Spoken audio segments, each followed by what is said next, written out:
Selain 14 rumah sakit dan 2 klinik yang ditetapkan pemerintah menggunakan vaksin palsu, publik masih menantikan terungkapnya fasilitas kesehatan lain yang juga menjadi pengguna vaksin palsu.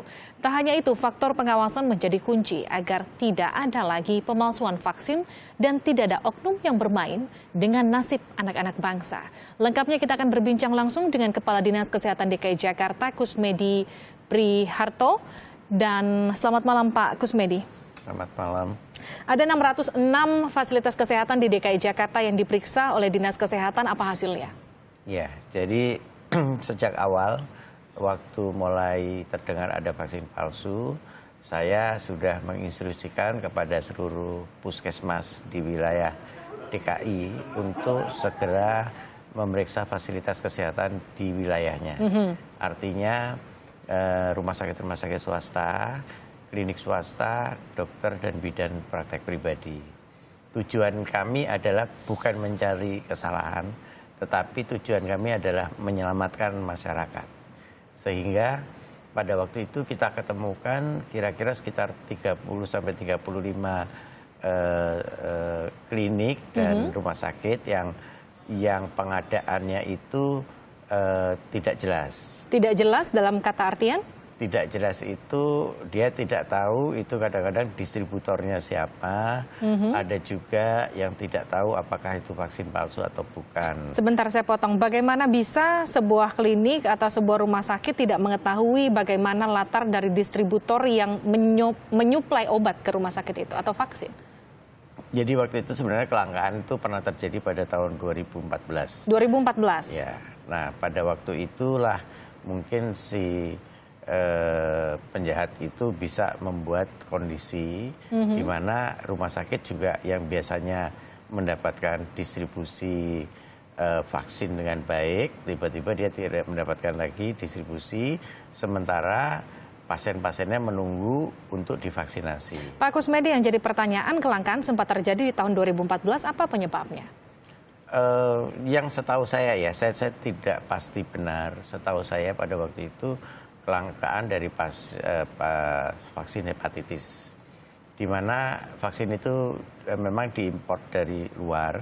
Nah, di daerah tempat pembuatan vaksin itu, kasus hepatitis sudah makin lama makin hilang, sehingga tidak banyak lagi diproduk oleh perusahaan tersebut. Akibatnya jumlah yang ada di kita juga jadi berkurang. Baik, Pak Kusmedi, yang jadi pertanyaan adalah ketika distribusi vaksin tidak lancar ke rumah sakit, kemudian orang tua balita yang terburu-buru waktu karena ketika vaksin itu ada rentang waktu tertentu, kemudian harus memvaksin anaknya, ada pilihan kalau di Rumah Sakit Harapan Bunda ada suster yang menyediakan alternatif vaksin, kemudian vaksinnya palsu. Ini kita bisa tahu bagaimana pola distribusi vaksin sebetulnya di DKI Jakarta sendiri seperti apa? Jadi gini, yang saya ketahui adalah distribusi untuk vaksin yang program, di mana didistribusikan oleh Bio Farma, dibeli oleh Kemenkes, kemudian didistribusikan kepada dinas provinsi dan kabupaten kota. Dinas provinsi kabupaten kota mendistribusikan lagi ke puskesmas-puskesmas, ke rumah sakit milik pemerintah ataupun swasta, kemudian vaksin itu digunakan untuk siapa, nomor batch-nya berapa, itu semua tercatat di kami dilaporkan. Itu semua tercatat? Artinya yang program? Yang program. Yang melewati puskesmas? Ya. Jika melewati rumah sakit tercatat atau tidak? Rumah sakit umum daerah tercatat. Artinya jika mereka yang berada di rumah sakit umum daerah melakukan vaksin, mereka merasa ragu, curiga, mereka bisa berdiskusi dengan Dinas Kesehatan untuk mencari batch data bahwa anak mereka betul divaksin atau tidak? Iya, bisa kalau itu vaksin Bio Farma ya, vaksin program. Nah, yang agak bermasalah adalah pada vaksin yang non-program. Di mana pada vaksin non-program ini bisa dijelaskan apa saja, Pak Kusmedi? Ada beberapa vaksin non-program itu. Misalnya, contohnya? Aduh, saya lupa namanya. Ada 2 tuh yang dipalsukan. Meningitis itu. Kah? Atau hepatitis kah? BCG kah? Polio kah? Hepatitis kalau nggak salah, apa namanya? Aduh, saya lupa namanya. Baik. Pokoknya ada Campak itu. Iya, jadi ada 2 yang di daftar itu saya lihat ada 2. Nah, itu yang kemudian sempat langka, kemudian dipalsukan tadi. Baik. Ya. Pak Nah, Kusmedi. itu pun perusahaan distributornya tadi PT apa tadi salah satunya ASAP ya. Aska. Itu pun rumah sakit juga nggak tahu bahwa itu betul distributor atau bukan. Sebetulnya seperti apa sih Pak kalau kita bicara ada distributor yang ilegal, ada distributor yang kita katakan legal. Yang legal seperti apa, yang ilegal seperti apa? Karena kalau kita lihat ada Aska, ada Apotik, ada sejumlah distributor yang tadi kita sebutkan di paket sebelumnya itu ilegal, katakan seperti itu, dan mendistribusi vaksin palsu. Iya. Ada sih Permenkesnya seperti itu, artinya cuman itu kewenangannya ada di Kemenkes dan di BP POM. Nah, sementara di Dinas Kesehatan itu cuman diberitahu bahwa ini adalah distributor yang sudah resmi, kemudian kita mengeluarkan perjanjian untuk pendistribusian seperti itu. Nah, tetapi ini mungkin mekanisme yang harus diperbaiki, artinya itu harus terpublish oleh umum sehingga orang tahu bahwa ini distributor benar atau ini distributor palsu. Baik, kalau Pak Kusmedi di Dinas Kesehatan DKI Jakarta sendiri mengetahuikah jika misalnya 1 rumah sakit atau 2 rumah sakit, 3 klinik misalnya dia menggunakan distributor A, B, C gitu, Dinas Kesehatan tahu Pak? Enggak tahu.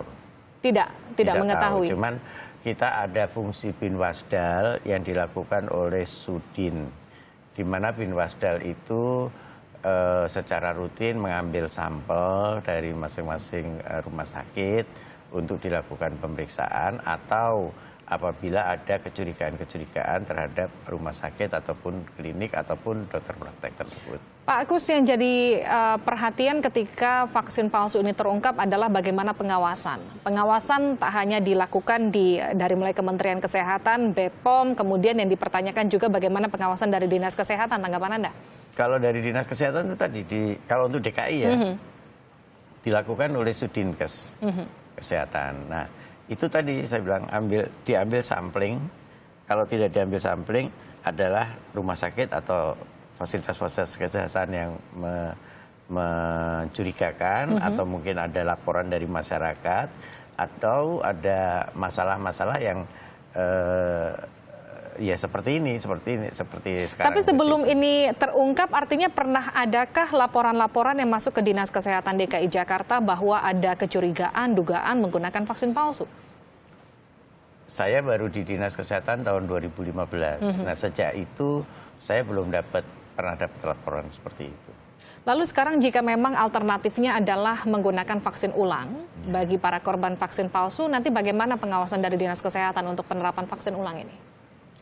Jadi begini, saya sudah berdiskusi dengan Pak Gubernur dan Pak Gubernur juga sudah mengambil keputusan bahwa untuk mereka yang menjadi korban daripada vaksin palsu, masyarakat apabila mencurigai apakah anak saya betul mendapat vaksin yang benar atau tidak atau ragu-ragu, silakan datang ke puskesmas.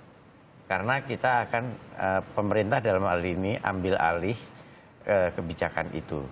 Jadi kalau Mbak datang misalnya ke Harapan Bunda, mungkin di situ akan ribut, beradu mulut apa dan sebagainya. Karena yang kami pikirkan adalah korbannya harus kita selamatkan dulu.